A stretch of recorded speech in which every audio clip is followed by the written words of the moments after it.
Yeah, I think it was 2.14, right? 2.14? 2.14, no? Yes. Yes. So 2.14 у нас последний был.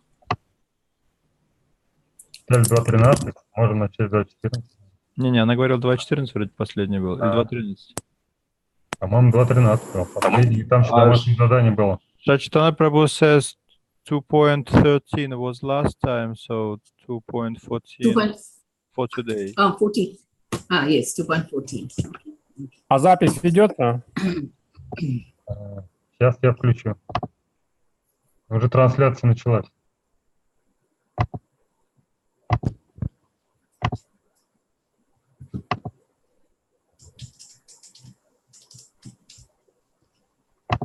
Om Namo Bhagavate Vasudevaya. Om Namo Bhagavate Vasudevaya. Om Namo Bhagavate Vasudevaya. Srimad Bhagavad Gita, chapter 2, text 14. Matra sparshastu kaunteya Sitoshna sukadukadaha Agamapai nunityas Tamstitikshasva bharata. Бхагавад-гита, глава 2, стих 14. О сын Кунти, счастье и горе приходят и уходят, сменяя друг друга, как зима и лето. Они возникают от соприкосновения чувств с объектами восприятия у потомок Бхараты, поэтому нужно учиться терпеливо переносить их, оставаясь невозмутимым. Комментарий Шрилы Прабхупады. Надлежащим образом, исполняя свои обязанности, человек должен научиться терпеливо переносить временные проявления счастья и горя. Веды предписывают каждое утро омываться даже в месяц Магха, январь-февраль. Несмотря на то, что в эту пору по утрам очень холодно, те, кто чтит религиозные предписания, совершают омовение каждое утро. Подобным образом, хозяйка не прекращает готовить даже в мае-июне, самые жаркие в Индии месяцы. Исполнять свои обязанности нужно при любой погоде. Точно так же священный долг кшатрия сражаться, он должен исполнять его, даже если приходится сражаться с друзьями или родственниками. Каждый должен выполнять заповеди священных писаний, чтобы обрести совершенное знание, ибо только обладая совершенным знанием и преданностью Господу можно вырваться из когтей майя и иллюзий. Обращаясь к Арджуне, Кришна не случайно называет его двумя разными именами. Имя Каунтея указывает на его благородное происхождение по материнской линии, а имя Бхарата подчеркивает, что со стороны отца он принадлежит к великому роду. Таким образом, предки Арджуны с обеих сторон были великими людьми. Столь высокое родство обязывало Арджуну достойно исполнить свой долг, поэтому он не должен был уклоняться от сражения. Okay, Hare Krishna. Why does Prabhupada explain, and why does Krishna say that in spite of difficulties, we must perform our duty? What is the benefit? Could you please sit more closer to the telephone, then we'll have better sound. Что здесь говорит Шрила Прабхупада о необходимости выполнения своего долга даже перед лицом трудностей?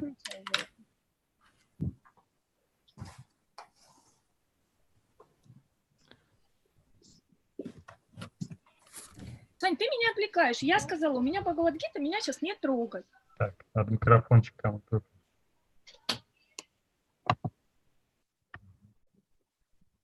Ясная право, давайте вы будете отвечать, когда пауза. Можно на это попросить кого-то еще? Давайте, я готова. Шрила Прабхупада, Харе Кришна. Шрила Прабхупада говорит, надлежащим образом, исполняя свои обязанности, человек должен научиться терпеливо переносить временные проявления счастья и горя. Тут акцент на терпеливо делается. Так, это у нас... Ага. Srila Prabhupada is stressing that in the proper discharge of duty, one has to learn to tolerate happiness and distress. So he's stressing this quality of tolerance. Yes. So what is the benefit of being tolerant? Why should we be tolerant? И что можно обрести вот за счет развития терпение, какие блага можно получить? Знания получить, ну, выполняя, ну, заповеди Писаний, да, можно обрести, ну, знания. By following scriptures, we can attain knowledge. И благодаря знанию и преданности можно вырваться из когтей Майи. And due to knowledge and devotion, we can get free from the clutches of Maya. See, you are saying from knowledge, but here Prabhupada is saying that we have to follow not just knowing the scriptures, but we have to follow that. And then we will get knowledge, not just by reading, Но but здесь by вот, following. смотрите, вы делаете акцент на знании, да, что благодаря знанию, но здесь Шрила Прабхупада другие вещи подчеркивает. Не только знать, знать мало, нужно еще применять, поэтому он именно на практическом аспекте делает ударение, что нужно следовать, и благодаря следованию можно достичь цели. Да, он приводит пример, что несмотря на то, что летом бывает очень жарко, женщины не прекращают своего служения, они продолжают готовить, то есть выполнять свои обязанности, действительно, да, действовать. Yes, you're right, because he's quoting the example of a woman who continues to cook in the kitchen even in the summer heats. And by doing that, then what happens? It helps us to become liberated from the clutches of Maya. И да, к чему это приводит в итоге? Это помогает нам, позволяет нам освободиться из оков Майи. So that is why we should do it, because it helps us to detach. And, it's not possible to detach just through Jnana Yoga, simply knowing that this world is an illusion. Вот почему важно выполнять свои обязанности, потому что это терпеливо, потому что это позволяет нам развить отрешенность от мира и обрести освобождение. Через гьяна-йогу, просто через философский поиск истины невозможно этого достичь. The Jnana Yogis, they take the easy option. They want to renounce everything from this world, don't take any difficulties, and they want to mentally detach themselves. Гьяна-йоги выбирают простой путь, они думают, что они могут так интеллектуальным образом отречься на уровне ума от объектов чувств. But as soon as there is some provocation, some little, something distracting, then they fall down again. Но как только возникает какой-то соблазн, какая-то провокация, на что-то они отвлекаются, они тут же падают в свое положение. You see how Vishwamitra, he thought he had given up everything and he was staying in the forest and meditating. And he thought he was very liberated, he was not disturbed. Есть история Вишвамитры, который считал себя отрекшимся от всего, он жил в лесу, медитировал и считал, что он уже полностью достиг освобождения.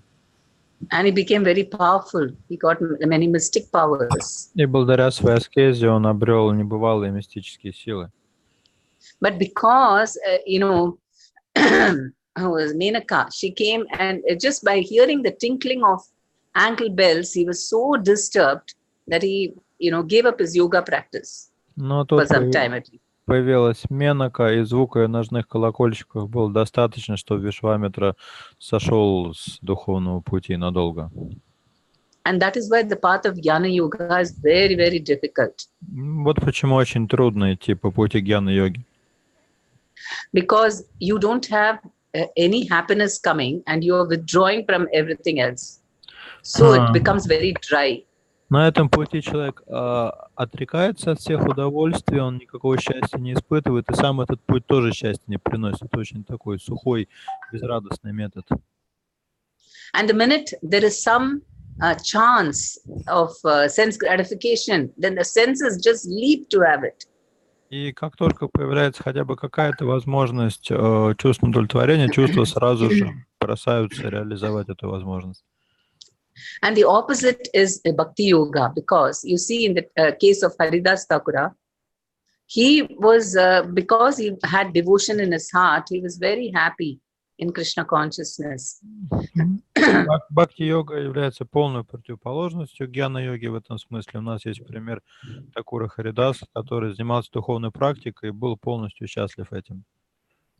And so Maya Devi herself tested him by sending a very beautiful woman in the middle of the night.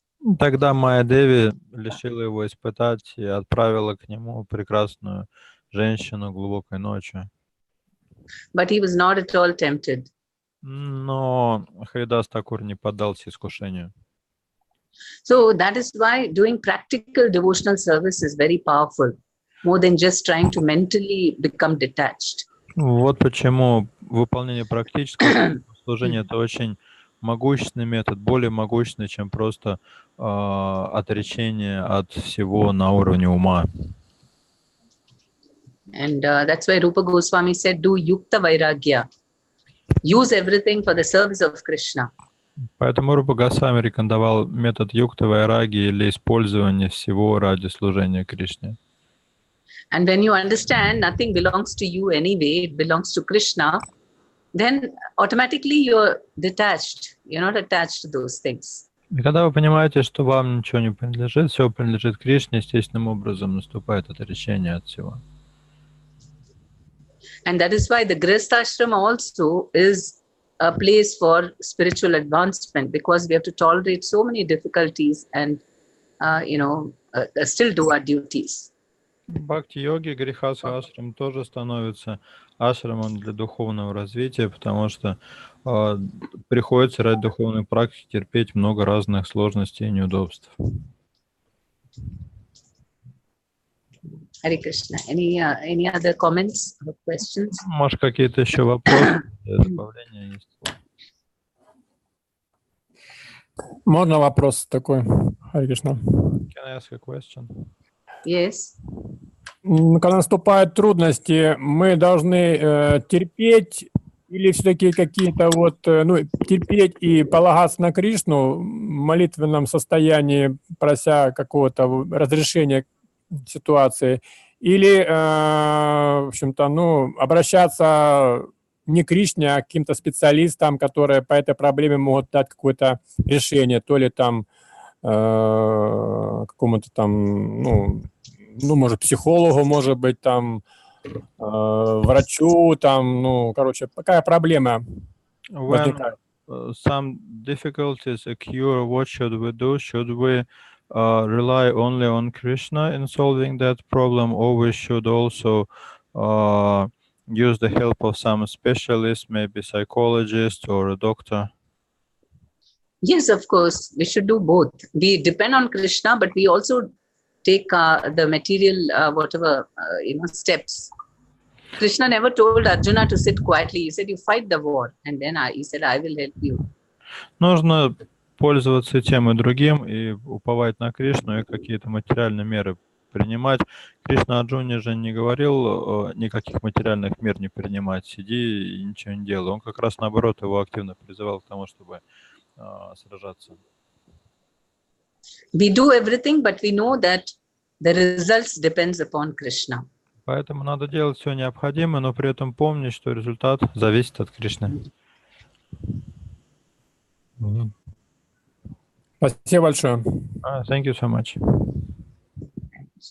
Shall we go to the next verse? Переходим к следующему стиху.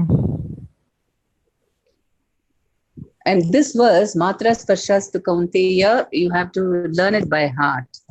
Этот стих обычно учат наизусть Матра Спаршастху Kaunteya. You can, if you read word to word and understand what it says, and then you can learn it by heart. And it's very good. Sanskrit really improves everything, our understanding, our memory power, and even our, spiritual consciousness. So we can try to learn these Sanskrit verses. Наизусть проще учить стихи, если учить сначала пословный перевод, то есть чтобы вы понимали каждое слово, что означает. Вообще разучивание стихов на санскрите очень благоприятно, оно развивает память и также влияет на наше духовное сознание. How many of you don't know this verse? I mean, Кто из вас не знает наизусть этот стих? Я не знаю. Мадж Лила Приерахини doesn't know. okay. Yeah, it's nice. You can try. You write it in a card, the verse, and then you stick it somewhere where, either where you every day, you're most likely to go many times in a day, maybe next to the wash basin or in the kitchen. And then you try to memorize like that. You can take even a week to learn it. Есть еще такой прием, который помогает лучше запомнить стих, написать его на листе бумаги и повесить этот листок где-то в квартире, где вы чаще всего бываете, в ванной, например, или на кухне. Каждый раз мимо проходите, посмотрели и стих повторили. Ну, в самом худшем случае за неделю уж точно можно запомнить стих тогда. And you'll have a sense of achievement having learned it. И когда вы выучите стих, то вы можете тогда порадоваться этому своему достижению. Okay. Because the next verse. Yam hina vyatayante te ete purusham purusha rishabha samadukka sukham dhiram so amritavaya kalpate. Стих 15. «О лучший из людей, тот, кого не выводят из равновесия радости и невзгоды, кто всегда остается спокойным и невозмутимым, воистину достоин освобождения». Комментарий Шрилы Прабхупады. Каждый, кто непоколебим в своей решимости достичь высшей ступени духовного самопознания и не теряет спокойствия ни в счастье, ни в горе, несомненно, достоин освобождения. Четвертая ступень в системе варнашрамы саньяса, жизнь в отречении от мира, сопряжена со многими трудностями и неудобствами. Однако тот, кто твердо решил достичь совершенства, обязательно примет саньясу, не пугаясь трудностей. Главные трудности связаны с необходимостью разорвать семейные узы, покинуть жену и детей. Но тот, кто преодолеет эти трудности, непременно достигнет цели духовного пути, осознает свою духовную природу. Подобно этому, Кришна советует Арджуне исполнять долг кшатрия и не отступать, несмотря на то, что сражаться с родными и близкими, разумеется, очень трудно. Господь Чайтанья принял саньясу, когда ему было 24 года. В то время на его попечении находились молодая жена и престарелая мать, о которых, кроме него, никто не мог позаботиться. Однако ради высшей цели Господь Чайтанья принял саньясу и неукоснительно исполнял свои новые, более высокие обязанности. Таков путь к освобождению от материального рабства.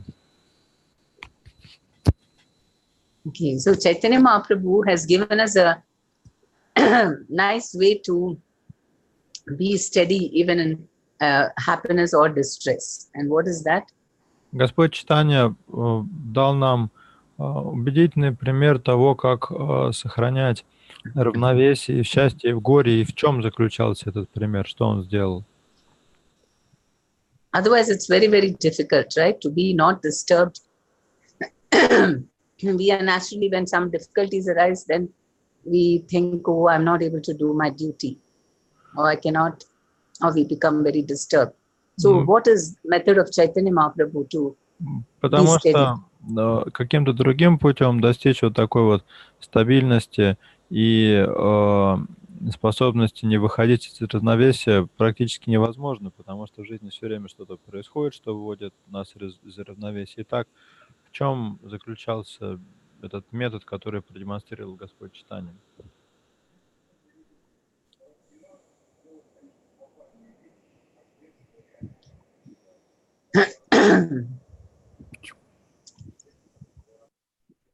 It is because Chaitanya Mahaprabhu has given us, yes, somebody's answering.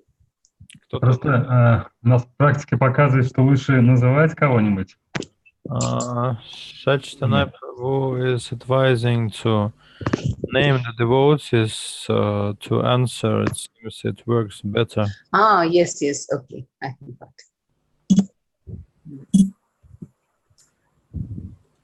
One minute.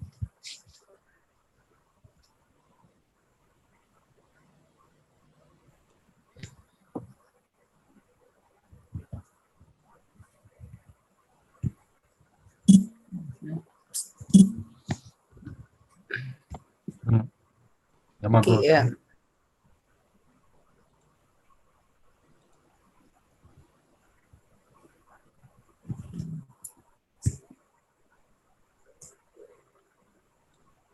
Leela Priya, no. Yes, Leela Priya Rohini Mataji. Уже отвечала только что. She was the last one to answer. Давайте я отвечу, попробую. Okay, Sachana Okay, then is ready to Olga. answer. Okay. Ну, в целом сам Господь, Он показал такое максимальное предание тем, что принял форму, принял ашрам саньясы. Вот. Ну, в целом, наверное, это как бы для нас такой очень возвышенный пример. Наверное, это тем самым как бы показал, что важно развивать предание Господу, исполнять свои обязанности, несмотря на что. The Lord Himself has given the example of ultimate surrender by taking sannyas, and although this is the highest stage of renunciation, still we can get the idea of how it is to become surrendered to the Lord. Yeah, yes, but there is something which He gives it to us, like a candy or a sweet by which we are able to tolerate. What is that? Да, это правильно. И есть еще кое-что. Он, этот путь, этот метод чем-то подсластил, какую-то нам конфетку дал, которая помогает терпеть трудности. И в чем вот эта вот конфетка заключается?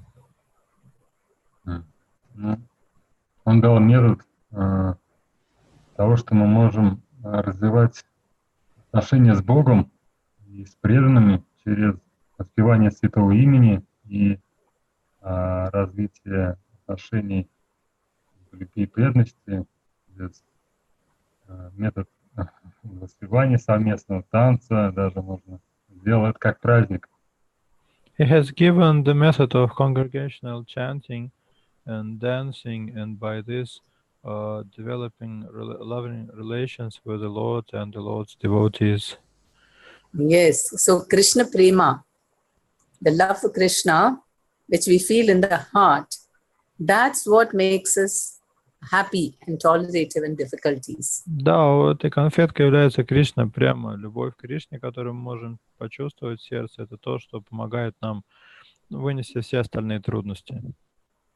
You see, there is a difference in how the impersonalist understands this verse and how a personalist understands this verse. Этот стих имперсоналисты и персоналисты понимают по-разному. So for an impersonalist, because they don't know Krishna. Имперсоналисты, к примеру, не знают Кришну. So when they say that you have to tolerate difficulties and be steady in happiness and distress, so they think that you have to become like a stone, not show any expression, any feelings. И когда имперсоналист слышит, что нужно оставаться спокойным и невозмутимым, ему кажется, что нужно стать как камень, не демонстрировать никаких эмоций. And so they are not able to experience any feelings or love or emotions. It becomes very dry. Таким образом, персоналист блокирует возможность испытывать какие-то чувства, эмоции, его духовная практика становится очень сухой. And an impersonalist's heart is very hard. И сердце у имперсоналиста очень такое, очень каменное, ожесточенное. And that is why his ego is very heightened.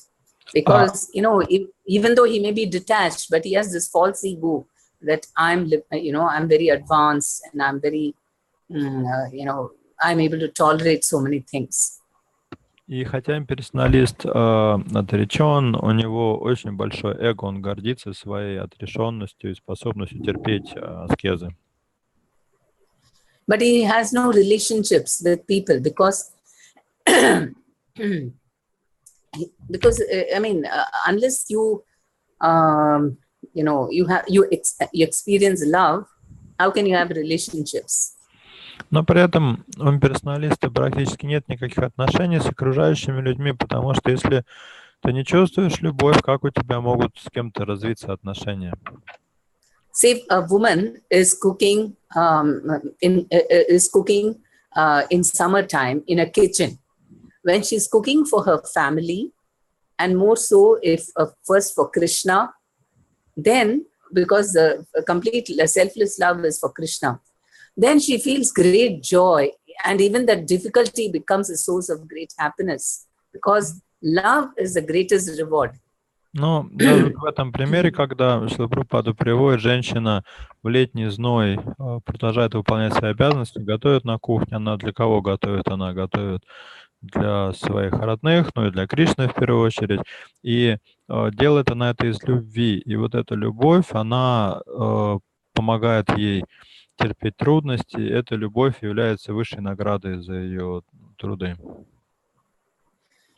A person who doesn't have that kind of love and he's just cooking, it'll be very difficult, because what does he fix his mind on? The difficulties are there. His body is feeling the distress. Если у человека нет этой любви, и он готовит в таких же условиях, то что будет придавать ему сил, на чем он будет концентрировать свое внимание, потому что эти сложности есть, тело испытывает дискомфорт, чем он может это подсластить? And maybe he can, so when his mind is focused on something higher, then automatically the body doesn't experience so much pain. Если наш ум сконцентрирован на чем-то возвышенном, то тело испытывает меньше страданий. And the best example is a mother. Before she gets a child, when she's told that, oh, once you become a mother, then you can't eat on time, sleep on time, do anything that you want. You can't go outside so much whenever you feel like. Ну вот можно привести пример женщины, которая еще не родила, у нее нет ни одного ребенка, ей рассказывают, ну вот ты родишь и начнется, уже ты не сможешь ни есть вовремя, ни присесть, ни прилечь, и никуда не сходить, ни на что у тебя не будет времени. Then she would think, oh, I don't want a child. И она так послушает и подумает, а нужен ли мне ребенок тогда?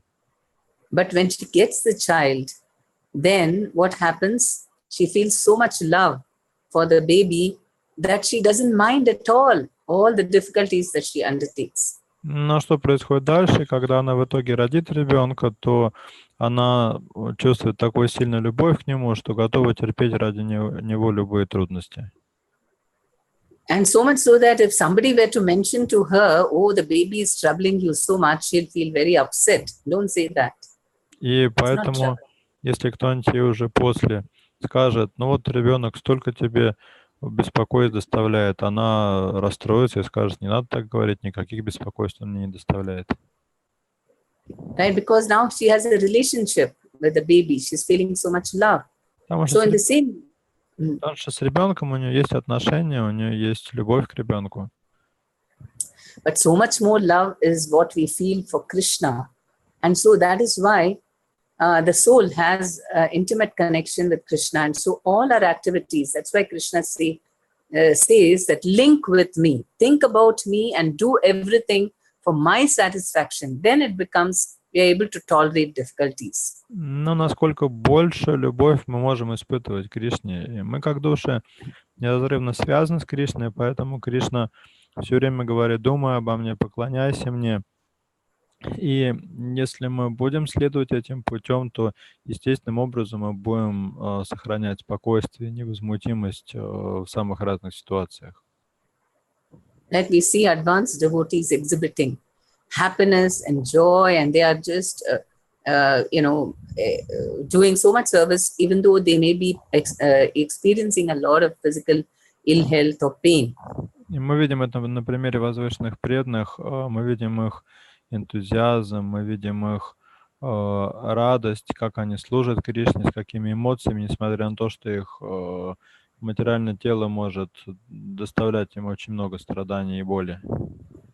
So that is why the secret is to connect everything with Krishna, and whatever activity we do, we try to do it with a lot of feeling and devotion, very nicely, so that Krishna may be pleased.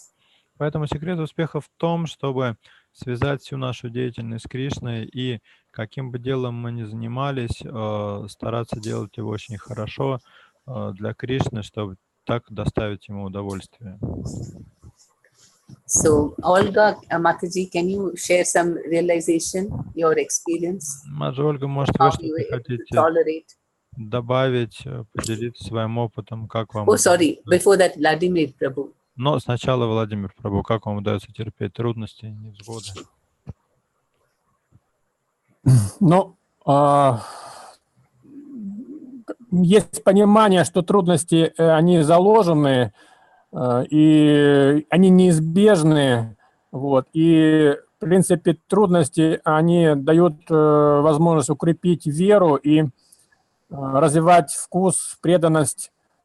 Но, конечно, не всегда, ну, как бы есть понимание четкое, что это милость Кришны, и, ну, иногда бывает, что типа того, что за что. Но все равно. I have a general understanding that difficulties help us surrender Krishna and get us closer to Him, but still sometimes when some difficulties happen, I feel like thinking, why is it happening to me? Но Yes. сейчас, конечно, понимание, что благодаря трудностям мы растем. Это, ну, и это милость, это как бы Господь дает ту трудность, которая тебе нужна, как учить, ну, как, ну, для роста, именно то, что ты можешь преодолеть. Of course, Вот. now I start to get understanding that even those difficulties are mercy, and the Lord is giving them to us so that we may progress nicely. Yes. Yeah, it's natural not to want, unnecessarily we don't want difficulties. Ну But да, when конечно, по доброй воле-то никто проблем на свою голову не хочет, это нормально. Ну, очень важный момент, нужно увидеть эту милость, хотя она не совсем очевидна, проходят годы, может быть, ты можешь понимать, в чем милость заключалась от той трудности, которая была по жизни, то ли это травма, то ли это болезнь, то ли это какое-то, ну, отношение в семье, но потом проходят годы, понимая, что в чем была милость, хотя сразу это не очевидно. The greatest difficulty is to see some difficulty as the mercy of the Lord, because right at the moment it may not be clear that it is mercy. Maybe years later you understand that this was Krishna's mercy, but right at the spot it's difficult to understand. yes, but we may try to think. Once we understand that there must be something positive in this, and then we pray to Krishna and he'll make us understand what is the positive thing happening because of the difficulty. Здесь, по крайней мере, хорошо, если есть понимание того факта, что раз какие-то трудности происходят, значит, это для чего-то нужно. То есть есть в этом что-то позитивное. Если хотя бы есть это понимание, то дальше можно молиться Кришне, и он покажет тогда, почему, для чего это происходит. Or we should, that's why we must talk with other devotees, senior devotees, so that we can get an understanding. Также очень важно говорить на эти темы с другими преданными, особенно старшими преданными, тогда к нам будет приходить понимание того, почему это происходит. Okay. We'll go to the next verse. Мы Nasato vidyat. Yes? Any? следующему стиху, yeah. Just Nasato vidyate bhavo, na bhavo vidyate satha, ubayorapi drishtontas, tvanyos tattvadarshibhi. Those who are seers of the truth have concluded that of the non-existent, the material body, there is no endurance, and of the eternal, the soul, there is no change. This they have concluded by studying the nature of both. Please continue, the Russian. 16 стих. «Мудрецы, узревшие истину, пришли к заключению о бренности несуществующего материального тела и о неизменности вечного, то есть души. Они сделали этот вывод, тщательно изучив природу того и другого». Комментарий Шрилы Прабхупады. «Наше постоянно меняющееся тело не может существовать вечно. Современная медицина признает тот факт, что на клеточном уровне тело меняется каждое мгновение. Это обуславливает процессы роста и старения. Но вечная душа, несмотря на все изменения, которые происходят с телом и умом, всегда остается неизменной. В этом разница между материей и духом. По своей природе тело изменчиво, а душа вечна. К такому выводу приходят все, кому открылась истина, как имперсоналисты, так и персоналисты. В Вишну-Пуране 2.12.38 сказано, что природа Вишну и его обители духовно лучезарна. Джотимши Вишнур Буванани Вишну. Понятие «существующее» относится исключительно к духу, а понятие «несуществующее» к материи. Это утверждают все, кто видит истину.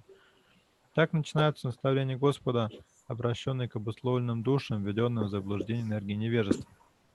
Снять пелену невежества значит восстановить вечное отношение между поклоняющимся и объектом поклонения, то есть понять разницу между Верховным Господом и его частицами, живыми существами. Постичь природу Всевышнего можно, тщательно изучив самого себя. Индивидуально живое существо, Верховный Господь, соотносятся между собой как части целое. В Веданта-сутре, так же, как и в Бхагаватам, Всевышнего называют первоисточником всего сущего. Все, что исходит от него, принадлежит либо к высшей, либо к низшей природе. Из 7 главы Бхагавад-гиты следует, что живые существа относятся к высшей энергии Всевышнего. Хотя источник энергии и сама энергия не отличны друг от друга, считается, что энергия всегда занимает подчиненное положение по отношению к ее источнику. Следовательно, живые существа всегда подчинены Верховному Господу, как слуга подчиняется хозяину, ученик учителю.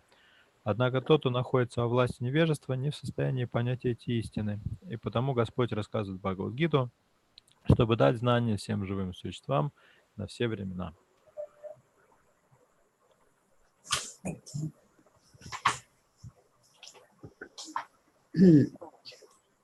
Note, both personalists and impersonalists agree on the eternality of the soul and the impermanence of the body. So this is common between personalists and impersonalists. Примечательно, что и персоналисты, и имперсоналисты сходятся в понимании того, что является несуществующим и что является неизменным.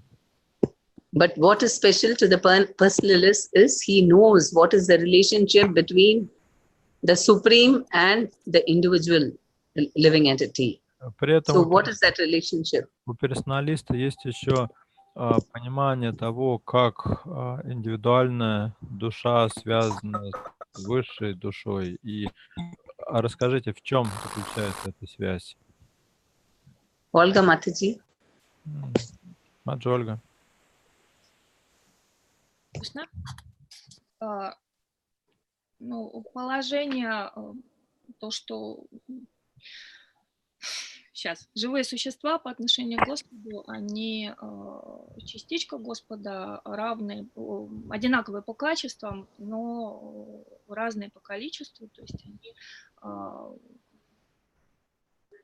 по качествам идентичны Господу, духовная душа, да, но при этом по количеству они занимают крохотные частицы. В общем. The living entity is a part and parcel of the Lord, having the same quality but a different quantity, because it is an infinitesimal particle.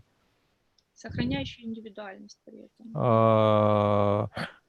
Живое существо.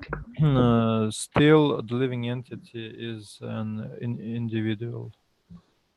Okay, and what is the relationship? И в чем взаимоотношения, как они связаны?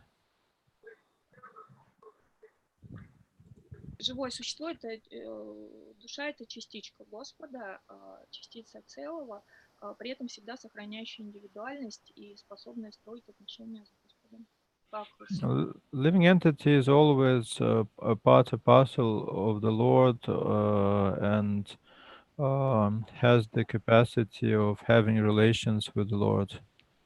So what is that relationship? И в каких отношениях может душа относиться с Богом? То есть какими отношениями она связана с Богом? Отношениями служения, частичка, любовное служение, преданного служения. It is connected by the relations of loving service to the Lord. Yes. So he is the master and we are servants. Да, right? то есть That is... положение Господь — это повелитель, а мы его слуги. And we are subordinate to the Lord. We are under his control. Мы подчинены Господу и находимся под его контролем.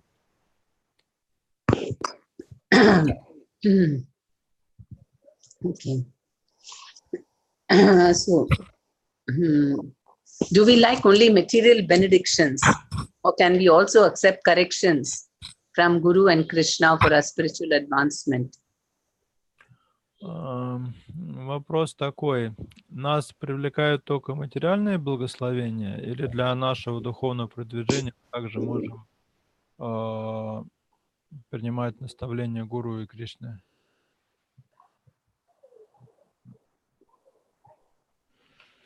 Because normally we turn to Krishna when we are in trouble, material trouble, right? And the same thing we continue.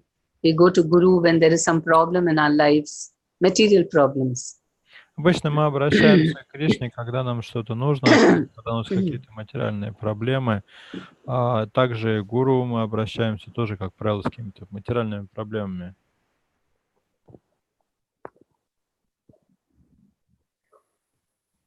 Yes. Наш духовный прогресс без духовных благословений нереален просто, мне кажется. Мы настолько можем погрязнуть в наших материальных проблемах, что духовного прогресса не будет никакого, если мы на этот духовный прогресс не будем просить благословения у духовного учителя, у Шрилы Прабхупады и следовать этим наставлениям. It is impossible to progress without spiritual blessings, because otherwise we would be entangled in our material problems. That's why we should also seek for the blessings of spiritual master and Srila Prabhupada. Yeah, and corrections.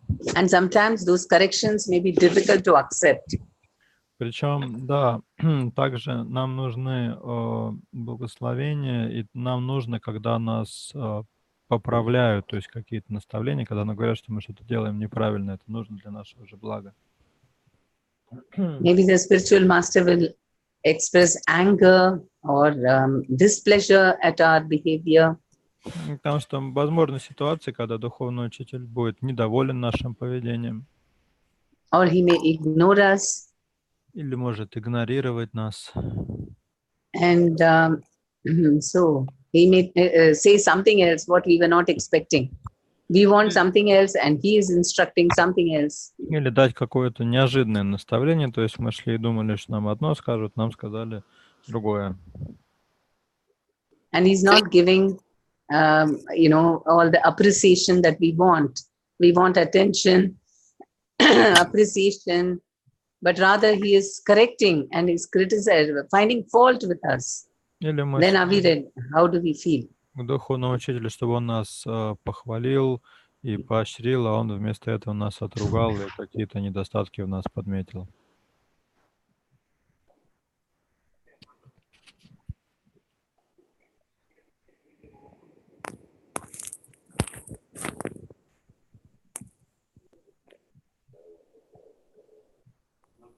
Or maybe even from other devotees, not just Guru, but other devotees also. Причем такая реакция возможна не только от духовного учителя, но и от других преданных.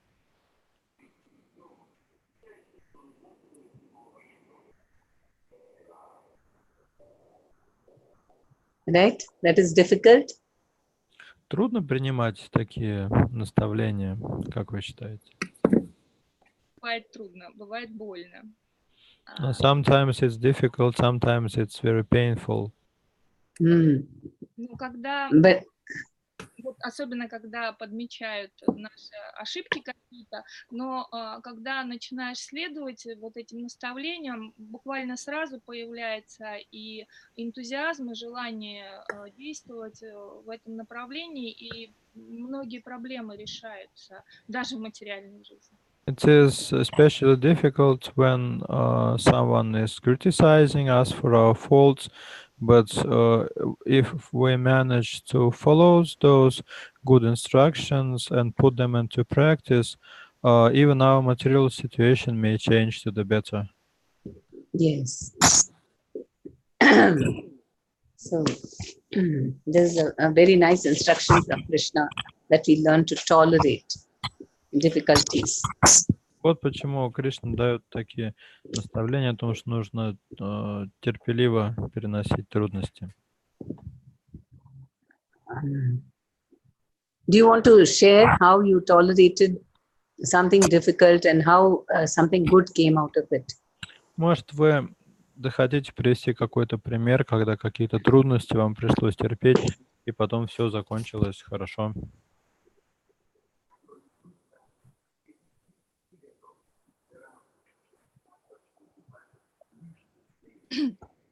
Ну, Вы можете, Маджи, чуть погромче, может, поближе сесть, как-то к микрофону плохо, слышно плохо. ага. Ну, сложностей много на самом деле, и сейчас я в процессе достаточно сложных изменений, и есть определенные наставления. Ну, могу привести пример, и самый яркий, наверное, я его уже приводила как-то в санге с бхактиврикшами, когда возникли определенные сложности, и было сложно очень продолжать отношения, продолжать вести сектор, и определенные сложности в отношениях возникли, много в свой адрес услышала тех вещей, которые мне не нравились. Обо мне, о моих поступках. Ага, и делайте, пожалуйста, паузу, ладно, чтобы я успевал переводить. So, sometimes some difficulties happen, and right now I'm in quite a difficult situation. I already told about my situation in the Bhakti Vriksha. It became difficult to lead the sector, and at some point I got some negative feedback about myself. Благодаря наставлениям старших, тому, что они говорили делать, поначалу это было достаточно сложно мне делать, но в итоге сейчас отношения с этими преданными продолжаются, они восстановились, и в какой-то мере, да, еще, может, не до конца, и сектор продолжается, и Бхакти-Врикша продолжается, хотя сложности есть, но... But I got some good instructions from seniors how to solve the situation. It was difficult to implement those instructions, but still I tried, and my relations with the devotees who were criticizing me somehow improved, and our sector survived. Maybe the relations are not best now, but at least they became better. Yeah, Bhakti Vriksha is a very powerful method to, really tolerate and make very nice advancement. We keep on improving. Бхакти Врикша — это очень могущественный метод, позволяющий научиться терпеть и работать над собой. Okay. We go to next verse. Avinashi tu tadviddhi yena sarvam idam tatam vinasham abhyayasyasya na kaschit kartum arhati. 17 стих. «Знай же, то, чем пронизано материальное тело, неразрушимо. Никто не может уничтожить бессмертную душу». Комментарий Шрилы Прабхупады. Этот стих более подробно объясняет истинную природу души, пронизывающей все тело. Каждый из нас может понять, чем пронизано его тело. Оно пронизано сознанием. Всем телом или какой-то его частью каждый может испытывать боль или приятное ощущение. Сфера действия индивидуального сознания ограничена рамками данного тела. Боль и наслаждение, которые ощущает одно тело, неведомы другому. Это объясняется тем, что в каждом теле находится индивидуальная душа. Признаком его присутствия является наличие в теле индивидуального сознания. В шастре говорится, что по величине душа равна 1/100000 кончика волоса. И Светашватара Упанишад 5.9 об этом сказано так. Балагра шата багасья шатадха калпитасья ча багот джива савигья са чанатьяя калпате. Если кончик волосы разделить на 100 частей, а затем каждую из них разделить еще на 100, размер одной такой части будет равен размеру вечной души. О том же самом говорится в другом стихе. Кешаграшата багасья шатамша садришат макага джива сукшма сварупоям санкьятито хи читкана. Духовным частицам нет числа, и размеры каждой из них составляют 1/100000 кончика волоса. Таким образом, индивидуальная душа представляет собой духовный атом, который меньше материального и таким атомам нет числа. Эта крошечная духовная искра является движущей силой материального тела, и ее влияние распространяется на все тело, подобно тому, как действие лекарственного препарата распространяется на весь организм. Влияние вечной души ощущается в каждой точке тела, оно проявляется как сознание. Наличие сознания доказывает присутствие души в теле. Даже простой человек понимает, что тело, лишенное сознания, мертво. Если сознание покинуло тело, его нельзя вернуть, какие бы лекарства и вещества мы не вводили в это тело. Следовательно, источником сознания являются не комбинации материальных элементов, а вечная душа. В Мундака Упанишада о размерах бесконечно малой души сказано следующее. Эшону ратма четаса видиттавьо ясмин прана панчадха самвивеша пранам читам сарвам отам праджанам ясмин вишудхе вибхавати шатма. Размером индивидуальная душа не больше атома, а ощутить ее присутствие может только совершенный разум.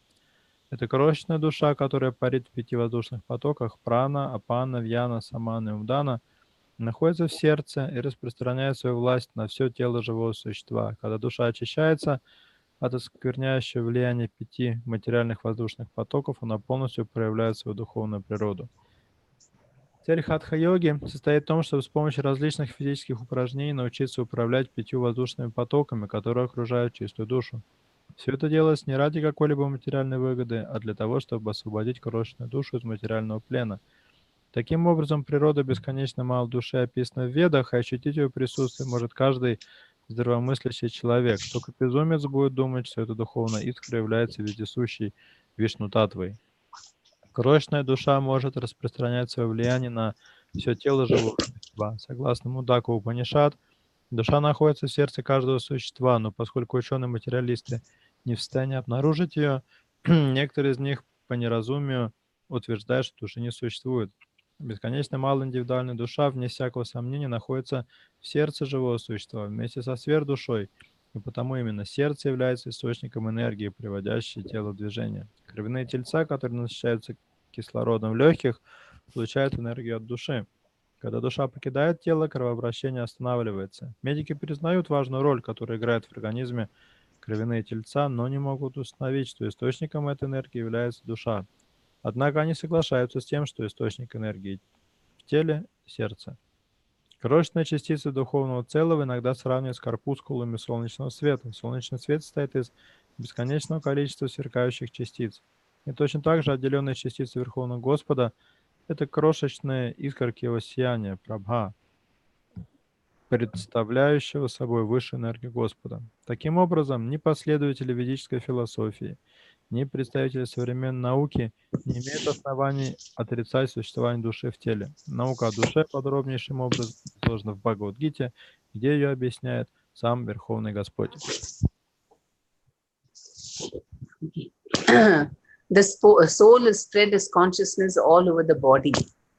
How can we prove that the atomic soul's consciousness is limited to one's own body and not all-pervading like the Paramatma or Lord Vishnu?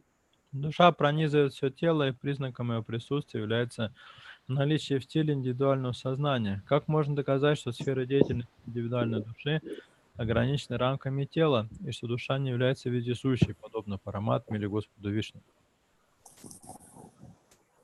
Because impersonalists want to become like Paramatma and want to feel that they are all-pervading Vishnu Tattva. So that's why this question. Вопрос, How can we prove to them? Вопрос этот потому задан, что имперсоналисты хотят почувствовать себя параматмой, всепронизывающей, они же считают, что они Господь Вишну. И как можно доказать, что это не так?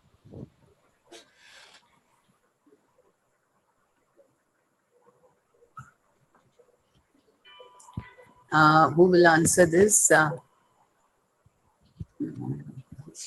Кто ответит на этот вопрос? Chaitanya Prabhu. Всем телом, в комментарии Шилапад говорит, что всем телом или какой-то одной его частью каждый может испытывать боль или приятные ощущения. И сфера действия ограничена рамками данного тела. Боль и наслаждение, которые ощущает одно тело, неведомо другому. Поэтому мы можем на примере боли, которую мы испытываем сами, и если бы у кого-то болел зуб, и у нас бы тоже сразу болел бы, такое ощущение было, что у нас болит зуб, то мы бы, наверное, чувствовали очень сильное единство. Srila Prabhupada is explaining this in the first paragraph. He says that everyone is conscious of the pains and pleasures of the body in part or as a whole, and the spreading of consciousness is limited within one's own body. For example, if I'm feeling toothache, only I'm feeling it, and the other person cannot feel. Yes. Okay. Thank you. Thanks, Gary. And then, what is the description of the size of the soul in the scripture? Что говорят священные писания о размере души? Мне отвечать, да? Can I, Prabhu, continue to answer or somebody else? Somebody, okay, who's after him? Yeah, Vladimir Prabhu. Ну, Светошвара, она меньше одной десятитысячной кончика волоса.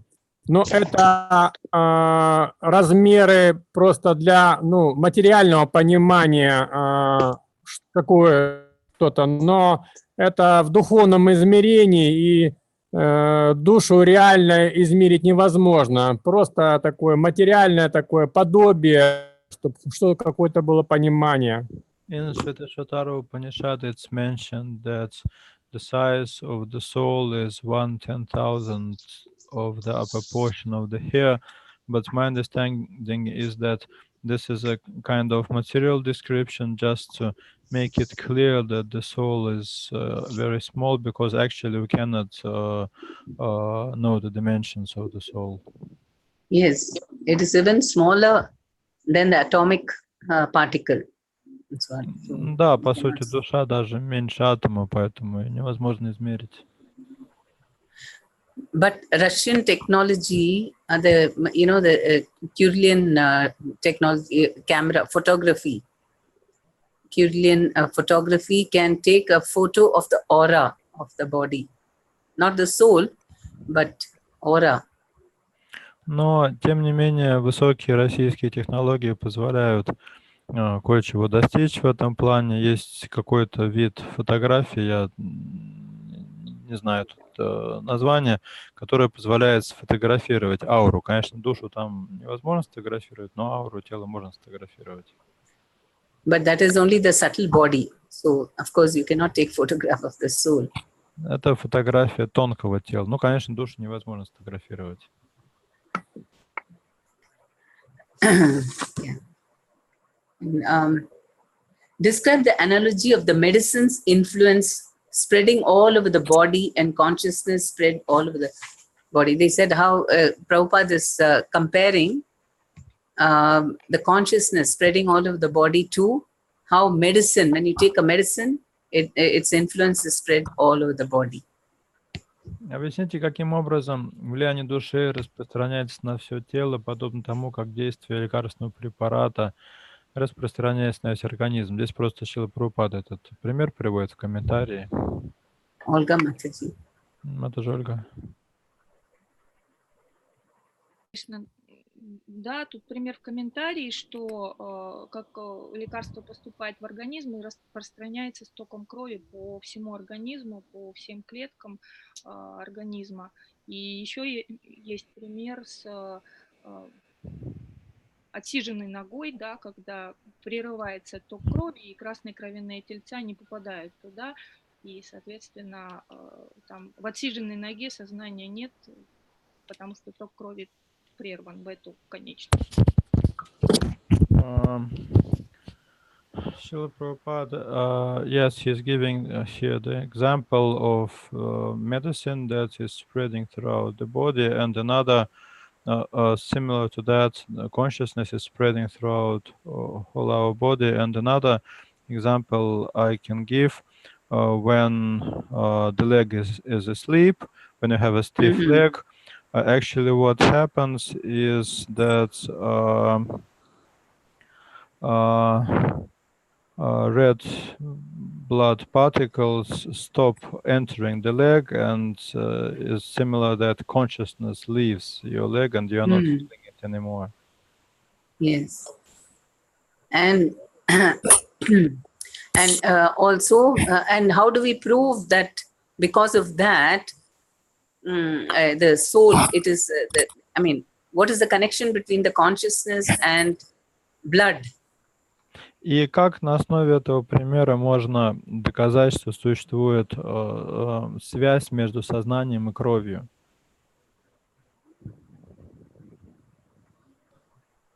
Мы отсиженную ногу никак не чувствуем частью тела. В них не, я не знаю, в них нет души, что ли. Я не знаю, как это. So when the leg is stiff, we do not feel it. There is no consciousness there. So this is the connection. Yes, but the blood is taking the consciousness, right? То The есть, soul. по сути, кровь является переносчиком сознания. And the heart is pumping the blood. А сердце прокачивает кровь. And the heart is activated by the soul. А само сердце приводится в действие энергии души. So that's why we can understand that soul is seated in the heart. И из этого можно сделать вывод о том, что душа находится в сердце. So the modern scientists, they say that heart is the seat of all energies, but they don't know why it is the seat of all energies. Современная наука признает, что источником энергии является сердце человека, но они могут объяснить, почему именно сердце.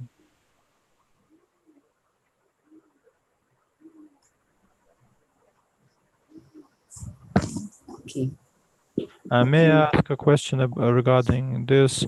For example, in some religions, they do not make blood transfusion because of this. They consider that soul is in the blood. So what is the Vedic view on that? У меня вопрос такой. В некоторых религиях по этой причине переливание крови запрещено, поскольку они считают, что душа находится в крови. Какой ведический взгляд на это? The Vedic thing is very clear about what is spirit and what is matter. Ведическое знание очень четко проводит разграничение, где материя, где дух. Blood is matter and soul is spirit. Кровь материальна, душа духовна. So the blood can be, given to someone else because it's just matter. Поэтому переливание крови является допустимым, кровь материальная. It's just like people also don't want to do heart transplants. They think that, oh, what will happen? Then how does the person receiving the heart, how will he, because if the heart is the soul is seated in the heart and then you change the heart, oh, what will happen to the soul? Ну, по этой же причине, кстати, некоторые отвергают пересадку сердца, потому что есть понимание того, что душа в сердце находится. Они думают, ну, если сердце пересадить из одного тела в другое, а что же с душой тогда произойдет? Prabhupada explains that it's like someone seated, a driver in a car. Okay, it doesn't matter to the driver if you get another car. He can still drive it. В связи с этим приводит аналогию с водителем автомобиля. Водитель ведет один автомобиль, потом он пересаживается в другой автомобиль, и никаких проблем это не вызывает. So in the same way, blood also, it is just a material thing. Аналогичным образом, кровь — это такая же материальная вещь. Okay. So this is a very good, the explanations given here about the soul is very nice in, telling people about the existence of the soul, because many people don't believe in the existence of the soul. So here, very clearly we can tell them with all these analogies. В этом комментарии очень такие глубокие, убедительные аргументы в пользу существования души приводятся, что многие люди вообще не верят в то, что душа существует, а здесь очень хорошо Прабхупада объясняет все. three things which Prabhupada said to convince very analytically about how people can understand that they are not this body. Всего Шрила Прабхупада три таких основных аргумента приводит, которые позволяют убедить человека, что мы — это не тело. The first one is this matras. We did the verse in the previous class about how dehinosmin yata dehi, the soul passes to different bodies, but it's the same soul. Первый аргумент мы на прошлом вебинаре рассмотрели в стихе Дехинасмин, где говорится о том, что душа объясняется, как душа переселяется из одного тела в другое. I was a baby, and then I was I became bigger child, and then now I'm an adult, and then slowly I'm becoming older. Different bodies, but I'm the same person. Когда-то у нас было тело младенца, потом ребенка, потом подростка, взрослого человека. Сейчас тело стареет, но при этом тело меняется, но мы остаемся той же самой личностью. And the second is about how this consciousness is spread all over the body through the blood. Второй аргумент, он как раз касается того, как через кровь сознание пронизывает все тело.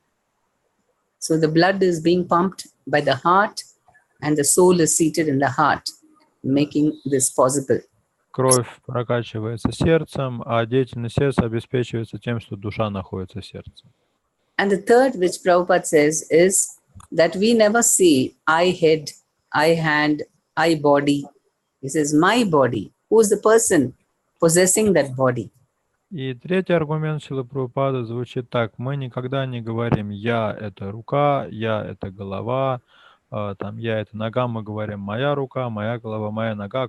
Если это мое, кто же тогда я? And then the fourth one, which he always says, that there is a dead body, and then you say the person is gone. Why do you say he is gone? The body is intact over there. На самом деле есть еще четвертый аргумент. Умер человек, и говорят, ну вот он ушел, да, оставил нас. Куда он ушел? Вот он лежит перед нами, он никуда не ушел. Do you know of any other argument to explain to people about the existence of soul? Давайте, может, вы сейчас еще каких-то добавите аргументов, как аргументированно доказать человеку существование души.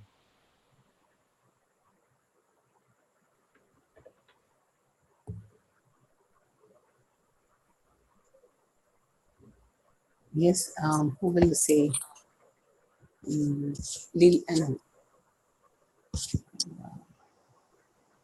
Vladimir Prabhu. No, who's next? No, Sachitanya Prabhu.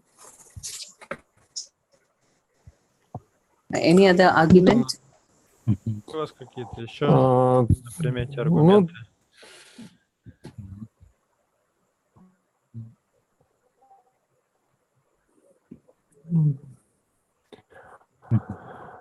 Ну, просто, что признак сознания указывает напрямую то, что есть душа, источник этого сознания.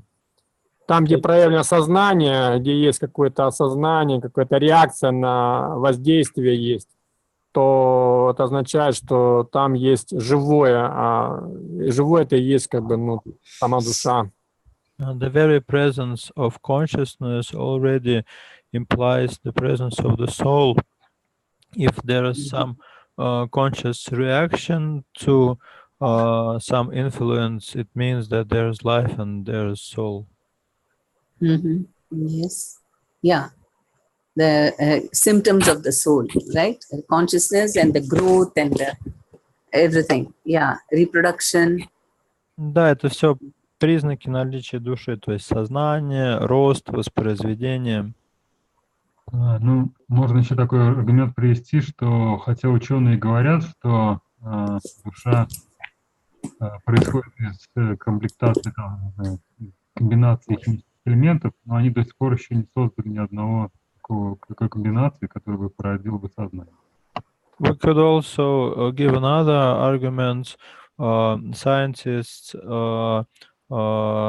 say that consciousness is the product of some chemical reactions, but still at present they they they are not able to perform some chemical reactions to produce consciousness. Yes. Yeah, that's very good. Да, очень Because хороший аргумент. Prabhupada said, now И- they are saying that, yes, Prabhu? Ну, я добавить, что как-то я был знаком с такой информацией, что один ученый изучал самую-самую простую клетку, самую простую в его понимании, и пришел к выводу, что она настолько сложно устроена, что стихийно, случайно соединение каких-то химических элементов такое в принципе не можно изучать 30 лет. One scientist was studying the most primitive cell, and his conclusion was that although this is a very primitive cell, actually it has a very intricate design, and it's impossible that it appeared by itself somehow. That's what scientists also claim, that they can create human beings, in the future. Prabhupada said, let them create even one mosquito. Если Прабхупада говорил, ученые говорят, что в будущем они смогут создать человека, пусть они хотя бы комара какого-нибудь создадут для начала. So that's amazing. Okay, and also we can tell them about, yes, Leela Prema Mataji. Да, еще есть аргумент. Практически во всех религиях, когда родственники провожают умершего, они говорят о том, что когда-то в будущем они все встретятся. То есть даже если нет понимания определенного на эту тему, но в памяти души есть понимание, что люди будут все, души находятся все вместе. И поэтому люди, когда прощаются, говорят о том, что они обязательно встретятся. Будут вместе. In almost all religious traditions, when a person is deceased, his relatives have a conception that they will meet with him somewhere in the future. They cannot understand where and how, but it seems that the soul itself carries these memories of getting together somewhere. So this can be also seen like proof of existence of the soul. Yes, and we have proof of reincarnation now. Ну и кроме того, есть же вполне такие убедительные доказательства реинкарнации, известные в современном мире. What they only feel like that, but then now we have evidence to prove that reincarnation is a fact. То есть тут, с одной стороны, родственники, у них какое-то смутное понимание есть, да, что они где-то встретятся, а есть примеры, где вполне четко люди вспоминают, кем они были в прошлой жизни. Right, we have this regression where people, psychiatrists hypnotize you and regress you into your past lives. Известен метод гипнотической регрессии, когда человек в гипнотическом состоянии вспоминает свою прошлую жизнь. And also, why is it that bad things happen to good people and vice versa? Why is it we can't see why is a child, suffering? It has not done anything wrong, and why should it suffer? So all these things, there are many unanswered questions. Ну, for это that уже, reincarnation. не говоря о том, что признание существования души позволяет объяснить многие вещи, например, почему с хорошими людьми плохие вещи происходят, да, почему страдает ребенок, который не успел еще нагрешить в жизни. Actually, Christians say that while a child is suffering, he suffers because of the sins of his parents. So this is their explanation. Я сказал, что по поводу, почему дети маленькие страдают, да, христиане говорят, они за грехи своих родителей страдают. Что такое объяснение приводит. But we also see sometimes the parents are very good and still the child is suffering. Она же говорит, но иногда родители, это видно, что очень благочестивые люди, и все равно ребенок у них страдает. So, it seems, I mean, then what happens? Then, okay, they say you go to heaven. Then what does that mean? That means you have a soul, right? Ну и потом вот у христиан такая концепция, что после смерти мы отправляемся в рай. Но это тоже подчеркивает существование души. Кто в рай-то отправляется? Then if you have a soul, and then if you are not allowed, I mean, either you go to heaven, otherwise you go to hell permanently. У них такая That seems, концепция. Или вы в рай отправляетесь, или в ад навеки. but that seems like very cruel, isn't it? Not to give chance to the Это soul. очень жестоко, то есть навеки душа отправляется в рай, это очень жестоко, то есть по сути она никакого шанса не получает.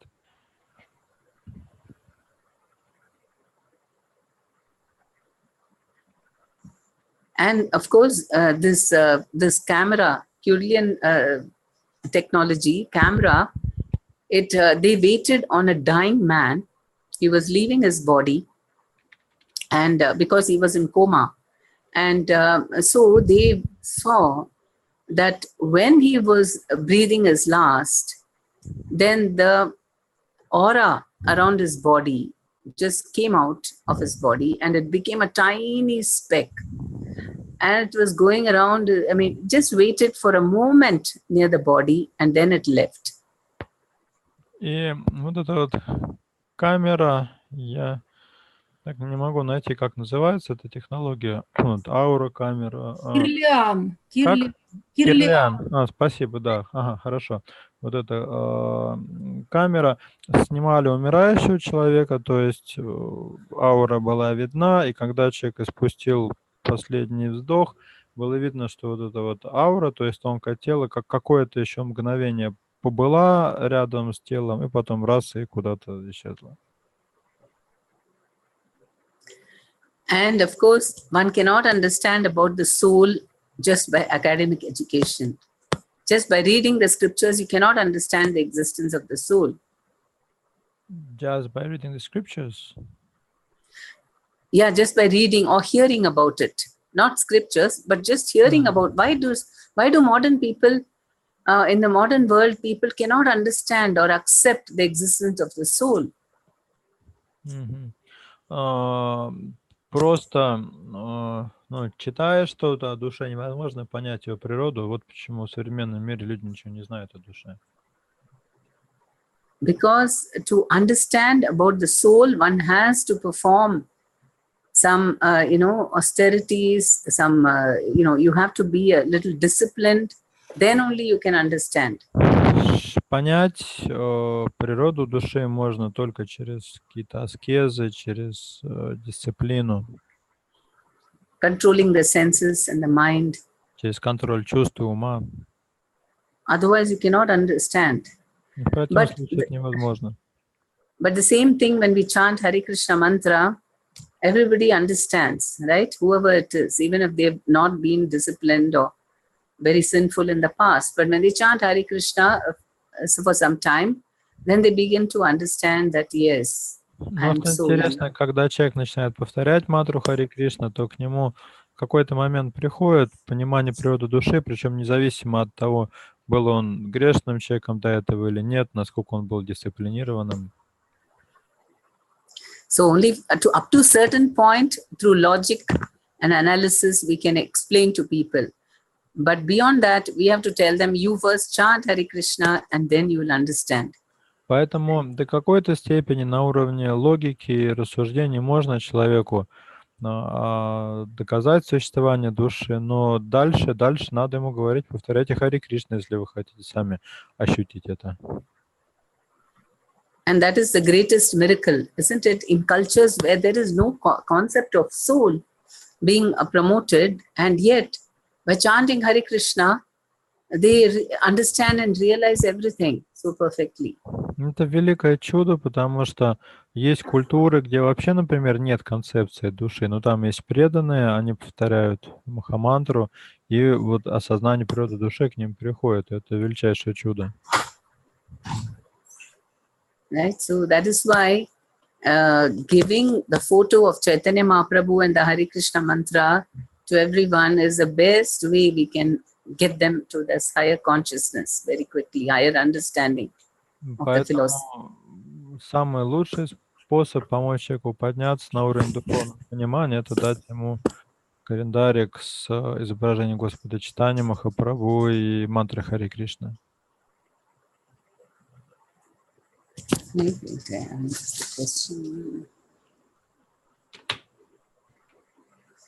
Yes, any other realization? Если еще какие-то дополнения. Olga Mataji.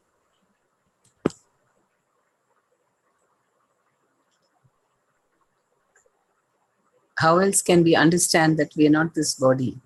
Как еще можно понять, что мы не тело?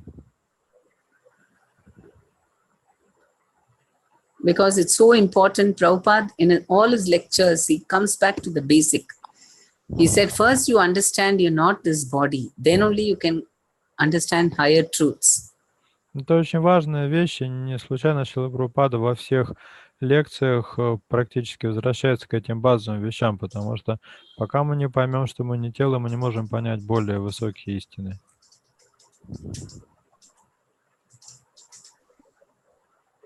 Я понимаю, к сожалению, сейчас уже не могу говорить. She cannot speak right now. Oh, okay. Actually, you know, devotees, they fast for Janmashtami, right? And in the beginning, when you tell new people that you can't eat for a full day, they'll go crazy. They'll say, no, I can never do that. Джамаштами преданные постятся обычно до полуночи, и когда вот начинающие преданные, если им сказать, что целый день ничего есть нельзя, у них вообще уже крыша начинает ехать от этого. And yet devotees, because they've got this understanding, you know, they've actually experienced that they're not this body to some extent, and so soul. So for the sake of, I mean, they are able to keep this fast. That's the amazing thing. Но преданным удается, тем не менее, поститься весь день, потому что у них какое-то есть понимание того, что они душа благодаря их духовной практике. Yes. Any other experience where you, you know, understand you're not this body? Есть у кого-то такой опыт, когда вы осознали, что вы не тело?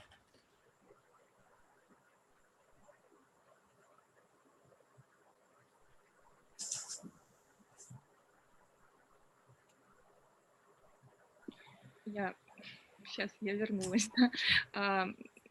Есть такой момент, когда достаточно серьезные проблемы с телом или где ты находишься, ну и вот реально болеешь, но при этом пришли преданные или повторяешь джапу, или книгу какую-то читаешь про Прабхупады и понимаешь, что отключилась вообще, и боли не чувствуешь, и каких-то там переживаний нет, и страх отходит о том, а что будет дальше, а страшно же, а поможет, не поможет лечение.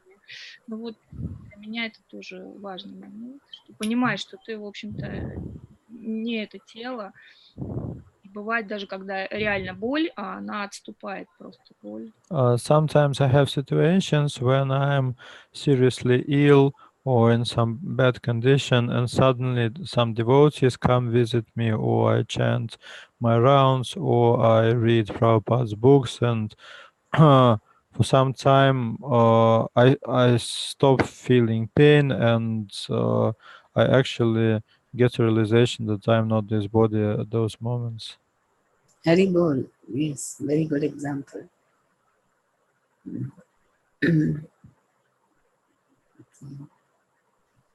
So this is the fundamental thing for us. I mean, this is Krishna gave this lesson. The second chapter is all about understanding who we really are, and that is very important for us to follow Krishna's instructions.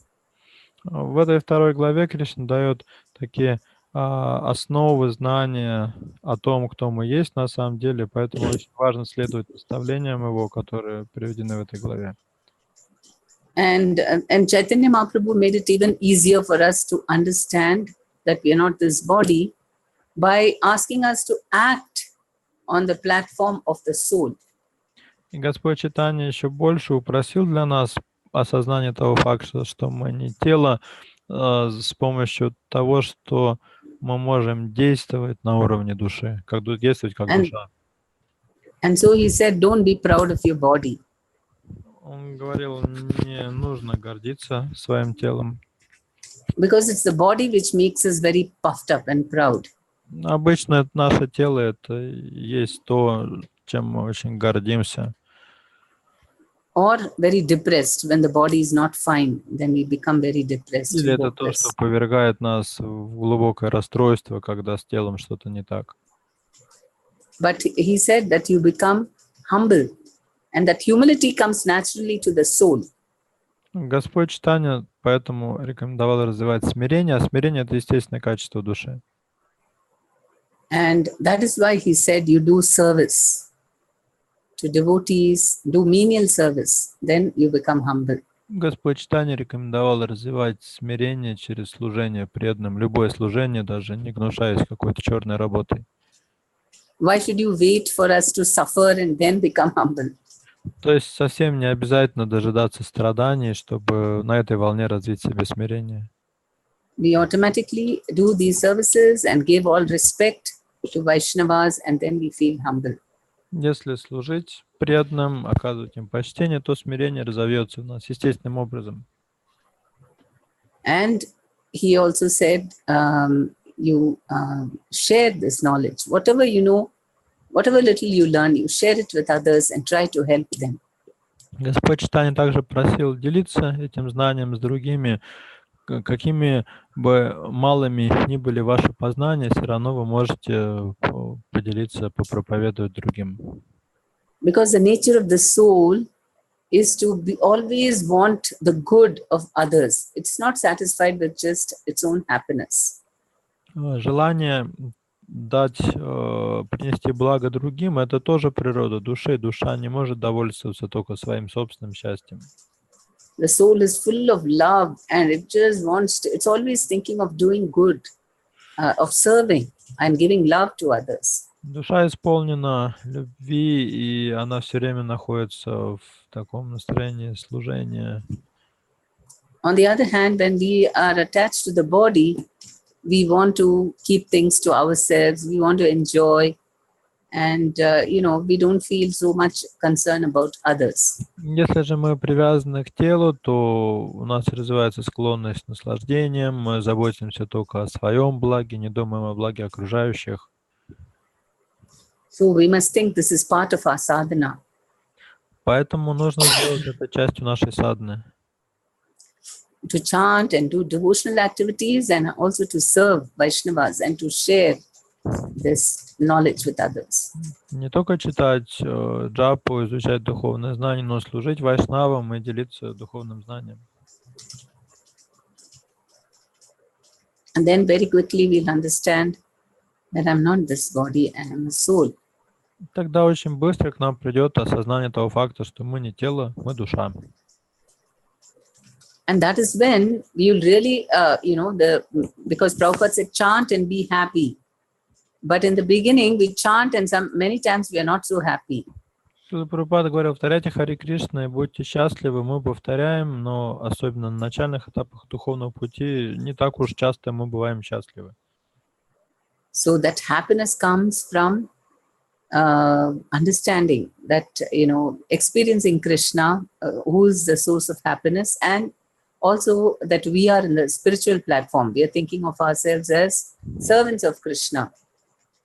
Откуда берется это счастье? Счастье берется с духовного уровня, с осознания того, что мы слуги Кришны, и с понимания того факта, что черпать счастье мы можем только в служении Кришне.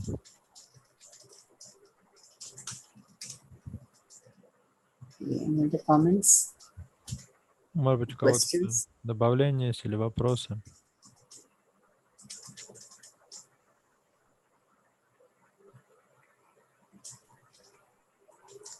У меня вот по предыдущему текущему вопросу остался.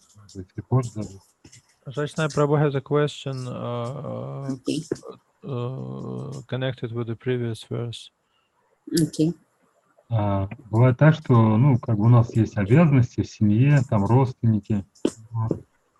Бывает у них тяжелое состояние. Вот, допустим, Господь читание, он принял саньясу, хотя у него была там, ну, пожилая мать и жена там, только что там женился. Ну, бывает, что эти родственники, они материалисты же, они вот, ну, мясо едят там и так далее. То есть, ну, как вот нам правильным образом развивать служение им, то есть обязанности выполнять по отношению к ним, как бы так, чтобы сохранить сознание Кришны и как бы чтобы отношения они как-то не влияли сильно на нас, это общение. We may have some difficult family situations, like in the case of Lord Chaitanya Mahaprabhu, when he left his family, he left his elderly mother and young wife, and similarly we may have elderly parents who are non-devotees, they are meat eaters and so on, and how to balance relations with them without spiritual practice, how to serve them without being affected in our Krishna consciousness. What is the proper way of... Здесь у нас в России как бы, ну, много вообще людей, которые с вегетарианством, ну, как-то относятся очень негативно. Especially here in Russia, we have a lot of people who are very negative to vegetarians. Обязанности, так или иначе, особенно когда престарелые, там, родственники уже, там, или больные, там, или там. And if you, в смысле, что им приходится готовить всякие вещи. Ну да, и нам нужно готовить, допустим, как-то убирать, там, все такое, ну, помогать. For example, for elderly parents, you may have to cook some non-vegetarian foods for them and clean after them and so on. То есть, ну, они могут требовать себе, там, ну, как мясо. They may demand some non-vegetarian foods. Допустим, чтобы гемоглобин поднять, им надо печенку обязательно.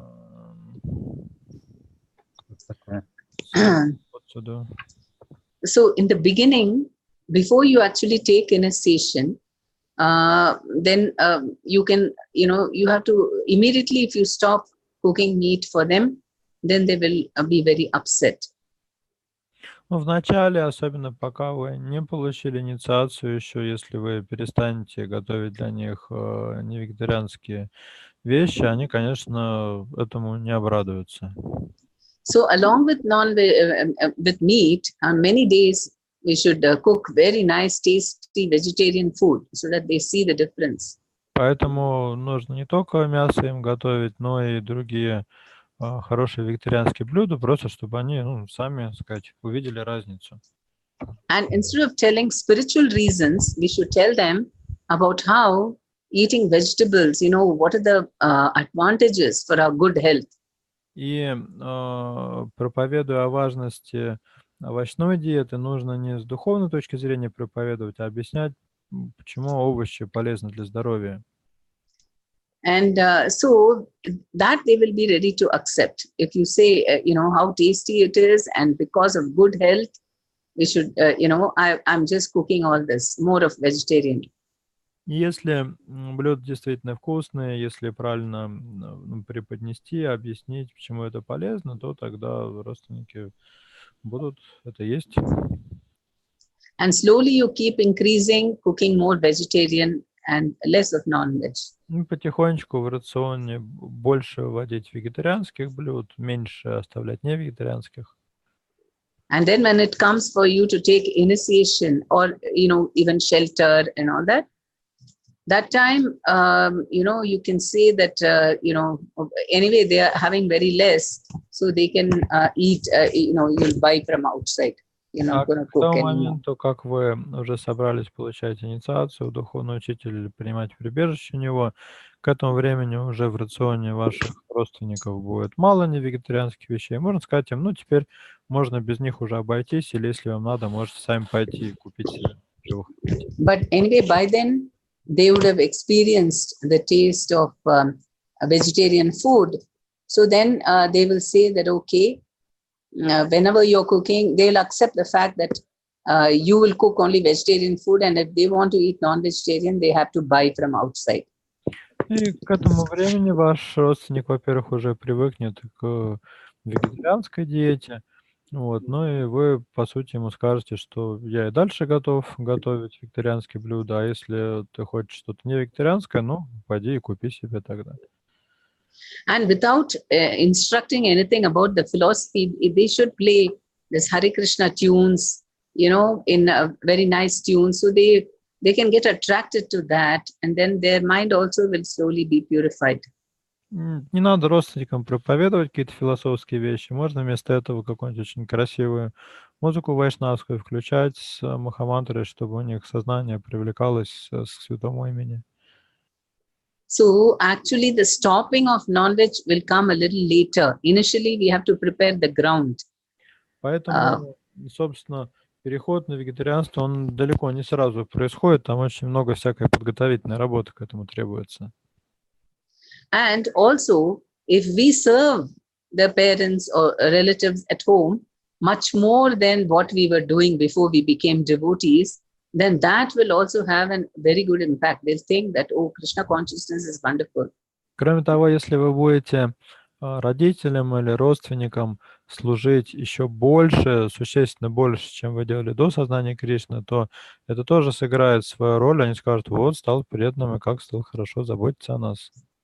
One Mataji, she told me, I mean, she was near in Moscow region.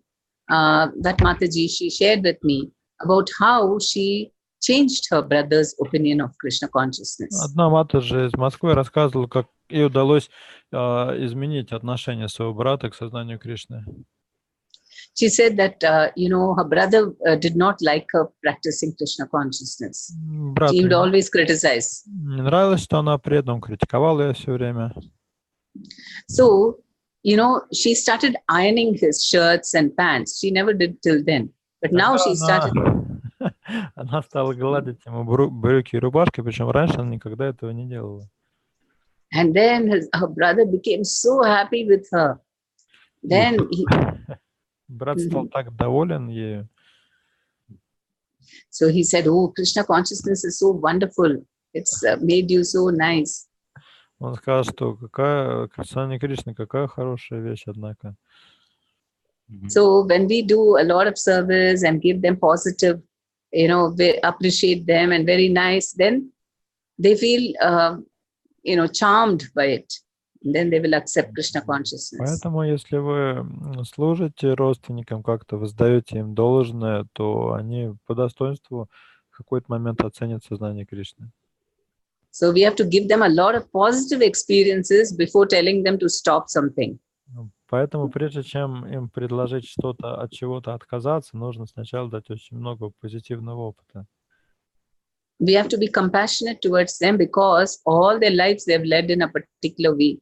And to suddenly say, I'm not going to do this for you, will be like a big shock for them. Проникните с ним состраданием. Они целую жизнь прожили так, как они жили. Если вы вдруг ни с того ни с сего предложите им изменить свою жизнь, для них это будет шоком. So we give them a lot of positive reasons why we should be vegetarian. Поэтому нужно придумать массу позитивных причин, по которым им хорошо бы стать вегетарианцами. All concerned with the health, and physical and mental health. Ну, главное, конечно, аргумент — это забота о здоровье, о телесном и психическом здоровье. And then the tasty food will also convince them. Второй аргумент — это вкус вегетарианской пищи. Это очень убедительно. Is that okay? Отвечает это на ваш вопрос? Thank you very much. Okay, thank you. Okay. Vanchakalpatarubhyascha kripasindhubhyev cha patitanam pavanebhyo vaishnavebhyo namo namaha. Anantakoti Vaishnavrinda ki jai. Thank you very much. Прабhu, вы будете спрашивать, пардон? Да, можно, если хотели бы уточнить. Shashanai Prabhu wanted to discuss following date